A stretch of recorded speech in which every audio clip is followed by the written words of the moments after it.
विधायक पूर्णिमा साहू ने मोहर्दा water plant का किया निरीक्षण। इंटकवेल नदी के बीच में बनाने का दिया प्रस्ताव। जमशेदपुर पूर्वी की विधायक पूर्णिमा साहू ने मोहर्दा वाटर प्लांट का निरीक्षण किया और वहां पानी की गुणवत्ता को सुधारने के लिए कई अहम निर्देश दिए। उन्होंने बताया कि मोहर्दा जलापूर्ति योजना के तहत इंटकवेल नदी के किनारे स्थित है, जिसके कारण प्लांट को गंदा पानी मिलता है और गर्मियों में पानी सूखने के कारण जलापूर्ति में समस्या उत्पन्न होती है।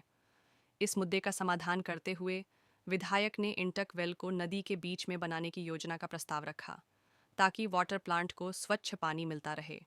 इसके अतिरिक्त शटलिंग पॉइंट बनाने का सुझाव दिया, जहां नदी के पानी को शुद्ध कर फिर से जलापूर्ति की जाएगी। विधायक ने कहा कि वह इस संबंध में नगर विकास मंत्री से बातचीत करेंगी। विधायक ने कहा कि क्षेत्रवासियों की शिकायतों के बाद वह इस समस्या के समाधान के लिए प्रतिबद्ध हैं, ताकि जनता को शुद्ध और सुरक्षित जल मिल सके।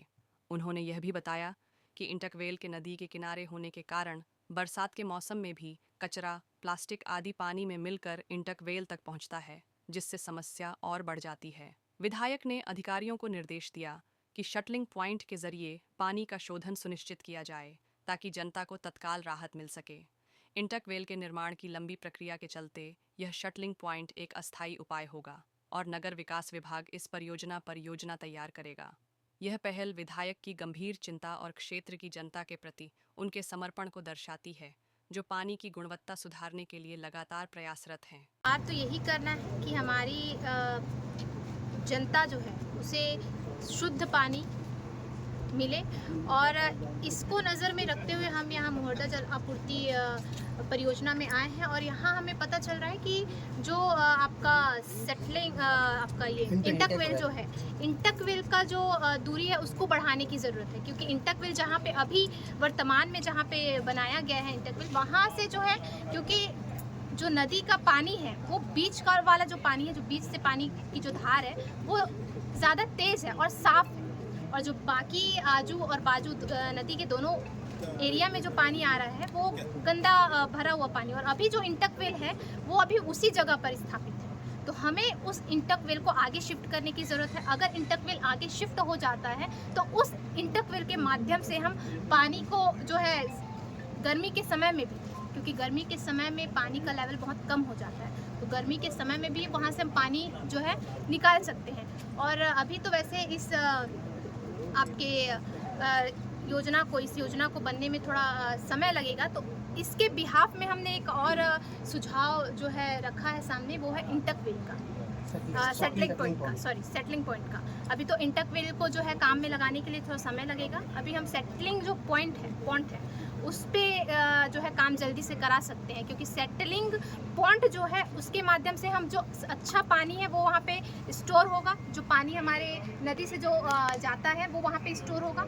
वहाँ से स्टोर होने के बाद वो फिर से उसकी जो है क्वालिटी चेक की जाएगी पानी की, कि शुद्ध पानी है, यानी सारे प्रोसेस से वो गुजरते हुए फिर वहाँ पे पानी स्टोर भी होगा, जो हमारी जनता को गर्मी के दिनों में हम पानी तब भी प्रोवाइड करवा सकते हैं, जो गर्मी के दिनों में जलापूर्ति नहीं हो पाता है, तो उस समय के लिए हमको यहाँ से जो है परेशानी नहीं होगी। उसको नज़र में रखते हुए ये सेटलिंग पॉइंट का जो है योजना दिया गया है। और आगे हमारे जो सचिव जो है, अर्बन सचिव, उनसे भी इस बारे में पूरी चर्चा हो रही है, और पूरे चीज़ें जो बैठ चुकी हैं, बस अब इसको काम में लगाने की ज़रूरत है।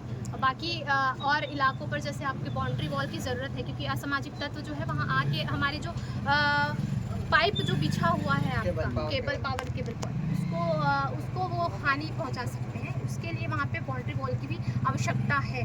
तो बस अब कार्य आगे बढ़ेगा और हमारी जनता को इससे और जूझना नहीं पड़ेगा, और जल्द से जल्द हम चाहेंगे कि आपके इस सेटलिंग पॉइंट का जो है जल्दी से निर्माण हो, और उसके बाद आपके इस इंटकवेल को भी जो है हम लोग आगे की गति जो है प्रदान करेंगे, जब तक आपका ये इंटकवेल तैयार नहीं होता, आपका सेटलिंग पॉइंट रहेगा। मैडम, गर्मी के सीज़न के लिए तो आप बता दीजिए कि बरसात में और ज़्यादा व्यापक रूप ले लेता है। जी, बरसात में एक्चुअली होता क्या है कि झिल्ली, ये सब जो भी डस्ट है, प्लास्टिक, ये सभी नदी में आ जाते हैं।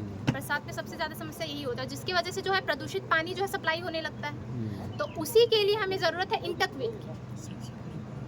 और सेटलिंग पॉइंट की भी ज़रूरत है। तो हम चाहेंगे कि जो इंटकवेल है वो थोड़ी दूरी पे चले जाए, ताकि बरसात के समय में भी जो है लोगों को किनारे में बसा हुआ हाँ, प्लास्टिक वेदर वो, क्योंकि अभी जो वहाँ पे इंटकवेल है वो किनारे में है, जिससे जो गंदगी है, प्लास्टिक्स है, या फिर आपके जो काई वगैरह जो रहते हैं, जलकुंभी वगैरह, वो सभी उसमें आ जाते हैं। तो इस वजह से हम चाहेंगे कि इंटकवेल दूरी पर हो जाए। दूरी पर होने से जो पानी शुद्ध मिलेगा, और जब तक ये नहीं हो पाता तब तक हम अपना सेटलिंग पॉइंट के ज़रिए से अपने जल को शुद्ध रूप से जनता तक पहुँचा। मैडम, सरकार की योजना थी, शुरुआत में सरकार ही इसको हैंडल कर रही थी, बाद में देखा गया था कि गुणवत्ता कुछ कमी आ रही, तो जिसको को दे दिया है कि बेहतर कार्य कर सकते और निरंतर चले। लेकिन ऐसा क्या कारण दिख रहा है कि कहीं ना कहीं जिसको फिर सरकारें पे डिपेंड हो गई है, जेएनएससी पे डिपेंड हो गई है, प्रशासन पे डिपेंड हो गई है? जी, अब ऐसा जो है बिल्कुल नहीं होने की संभावना है, क्योंकि अब हम तो प्रत्यक्ष रूप से इस जगह पर आकर सर्वे कर रहे हैं, जिसको कि अधिकारी को बोला जाएगा। अधिकारी अगर नहीं सुनेंगे तो हम राज्य स्तर पर इस बात को पहुंचाएंगे, और आगे ऐसे जैसा आप कह रहे हैं वैसी कोई भी परिस्थिति नहीं आएगी। हम ऐसा चाह रहे हैं। चलो।